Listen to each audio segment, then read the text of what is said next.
Hello friends, তো হ্যাঁ, ঠিক শান্তিনিকেতনের পাশেই মা কালীর 50 ফুটের প্রতিমা ও সঙ্গে মেলা। তো চলুন প্রথমে আপনাদের প্রতিমার দর্শন করিয়ে দিই, তারপরে মেলার দিকে যাওয়া যাবে। আর এই মেলাটি, পুজোটি কবে থেকে আরম্ভ হয় এবং কোথায় হয়, কিভাবে যাবেন, আমি মেলা চলতে চলতে আর এই ভিডিও দেখাতে দেখাতে আপনাদের জানাতে থাকবো। প্রথমে প্রতিমার দর্শন করে নিন। এখন যেটি দেখছেন এটি মা কালীর প্রতিমা। এটি 50 ফুটের, কোনো বছর এর থেকেও বড় হয়। দেখুন, দেখতে থাকুন বন্ধুরা।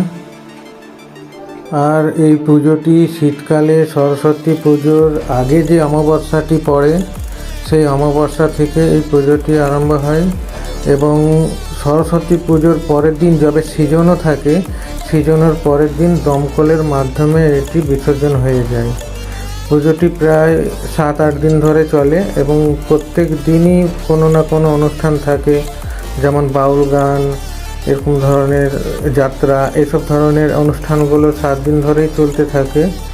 এবং এই পুজোটি আপনার বোলপুর শান্তিনিকেতন থেকে 17 কিলোমিটার এবং লাভপুর থেকে 7 কিলোমিটার। এটি ঈশানপুর মহুদরির কাছে একটি ফাঁকা মাঠের মধ্যে হয়, এই দুটো গ্রামের মধ্যে। এবং কিভাবে যাবেন, এটি আপনার কোপাই স্টেশন থেকে আপনার 8 কিলোমিটার লাভপুর দিকে যাওয়ার রোডে। শান্তিনিকেতন, আহমদপুর, লাভপুর, কঙ্কালীতলা চারিদিক থেকে যাওয়ার রাস্তা আছে। অবশ্য এই কালীর ব্যাপারে আপনি 50 ফুটের কালী বললে ওপাশে সবাই রাস্তা দেখিয়ে দেবে। আপনার যদি অবশ্য যেতে অসুবিধা হয়, ওখানে জিজ্ঞেস করলেই বলে দেবে সবাই। এরপরে আপনাদেরকে মেলার দিকে নিয়ে এসেছি। মেলাটি খুব বেশি বড় নয়, তবে খুব ভিড়ভাড়, খুব ভালো জমজমাট মেলা হয় এবং সন্ধ্যের পরে আরও বেশি ভিড় বাড়ে।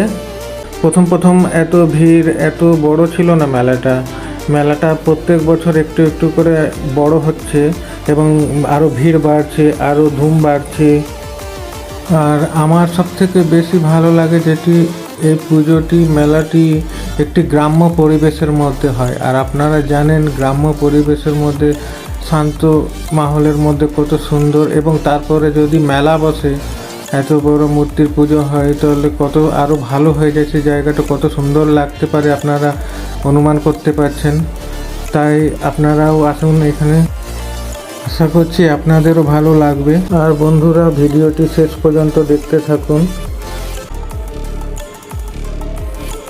থাকুন বন্ধুরা।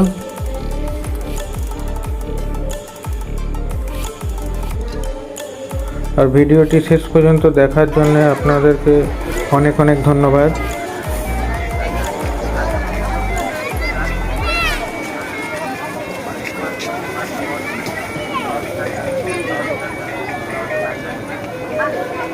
মোটা কানে কি লাগাও?